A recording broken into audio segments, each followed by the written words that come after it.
the timing and the place of the message. Rasulullah delivers this message of the Imamat of Amirul Mu'mineen in a place known as Ghadeer. They mention 120,000 people attended that Hijjatul Wida, that final Hajj. 120,000 was a grand number. Sometimes you would have entire cities whose population was 10 or 20,000 at that time. 120,000 people are performing the Hajj with Rasulullah. Rasulullah decides to deliver the message in Ghadeer. A person asks, or a person may ask, Ya Rasulullah, why didn't you deliver the message in Makkah? Why wouldn't you deliver the message in Arafah? Is there any better place to have delivered the message of the wilayah of Amirul Mu'mineen inside of Makkah, by the house of Allah subhanahu wa ta'ala? The best place on earth, the symbol of Tawheed is there. Rasulullah, despite knowing the sanctity of the land of Makkah, Rasulullah didn't make the announcement of the Imamat of Amirul Mu'mineen in Makkah. Why? Lest this command of the Imamat of Amirul Mu'mineen becomes diluted in the many other rulings that the Prophet was delivering in regards to Manasikul Hajj. So there were so many messages that were coming out from Rasulullah towards the masses in regards of how to do tawaf, in regards of how to do sa'i between Safa and Marwa, and all the Manasikul Hajj. Within all this information, if the wilayah of Amirul Mu'mineen was also announced, the message, number one, could have been diluted. Number two, people would have said, they would have sidelined the message by saying, no, Hajj is more important than the wilayah of Amirul Mu'mineen. So Rasulullah ensured he selected a time and a place where, the key word, where the announcement of Amirul Mu'mineen would gain exclusivity. Exclusivity in announcing the Imamat of Amirul Mu'mineen. Number two, location. You find even in the real estate, and even when it comes to opening up businesses, khasatan, that are there in retail and so on and so forth, what are the three things you are told? Location, location, location. Location is key to everything. Rasulullah chooses Ghadeer. This Ghadeer, which is a central gathering point on the route for people who are returning back from Makkah after completing the Hajj. The final point, from Ghadeer, everybody begins to separate and disintegrate. From Ghadeer, those people who are going to Hijaz or continuing on to Medina will take a different route. Those who are going on to Egypt, Misr would take a different route. Those who are going to Yemen would take a different route. This is the final point where everybody is one. Rasulullah reaches Ghadeer. He stops.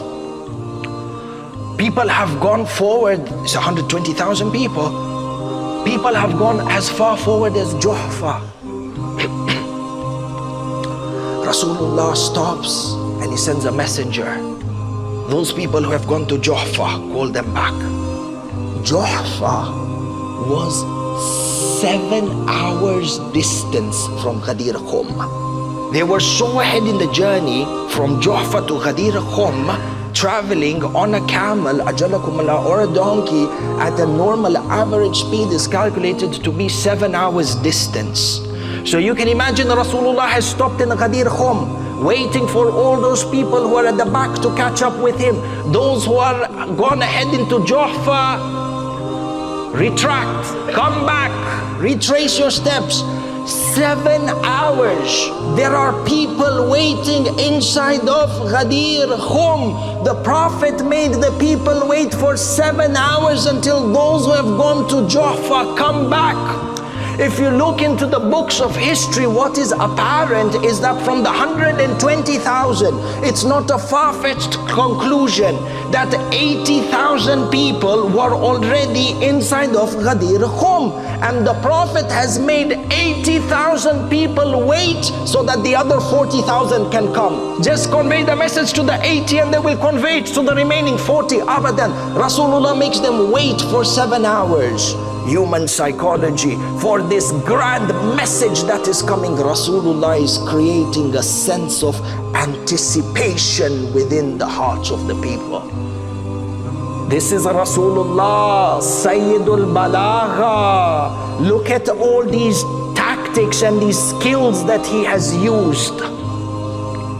Exclusivity of a message, location of the message, creating an anticipation towards the message. People from Juhfa come back. This area of Ghadeer was an area where water used to collect. The water used to collect in a valley.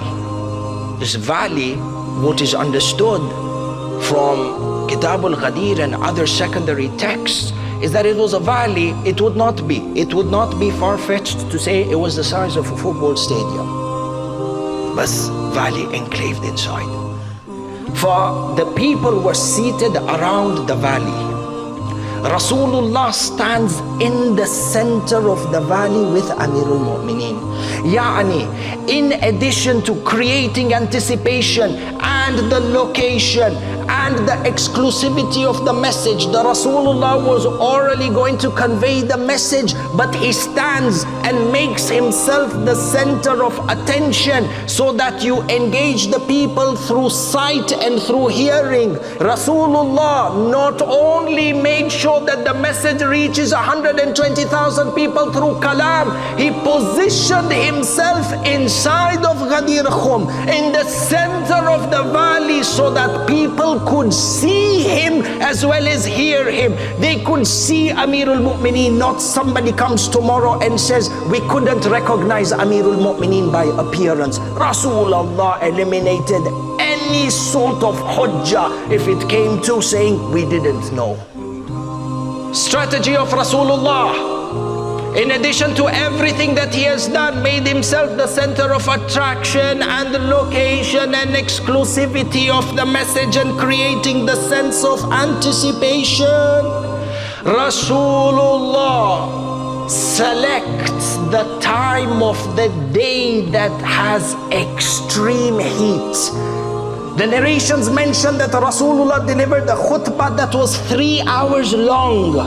It was not in the nature of Rasulullah to deliver a sermon so great. If you return back to the books of Seerah, you will find that majority of the historians are of the opinion, and from the sermons that have reached us, that the sermons of Rasulullah never exceeded more than half an hour to an hour max.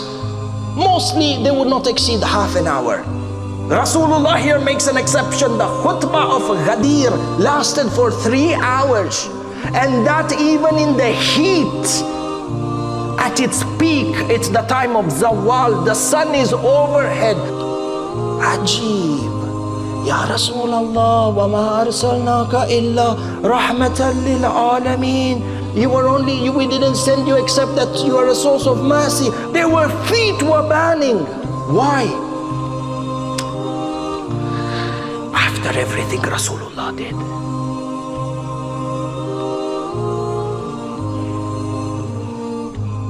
he ensured that for a period of 3 days, the people would give bay'ah, pledge allegiance to Amirul Mu'mineen before dispersing and leaving for their homes. Even if a person slept through everything, even if a person couldn't hear and couldn't see, even if a person passed out in the heat of that khutbah, he had no excuse to say that we didn't know about the wilayah of Amirul Mu'mineen, because finally when he would wake up or whatever happened, he couldn't leave Ghadeer Khum until and unless he pledged his allegiance to Amirul Mu'mineen. This one word from within the Quran that Allah Azza wa Jal uses, balligh, convey. Look at the pain that Rasulullah went through to deliver this message of the wilayat of Amirul Mu'mineen. Look at how everything was meticulously planned by the Prophet of Islam. And after all this he says, and convey this message to those who are not present.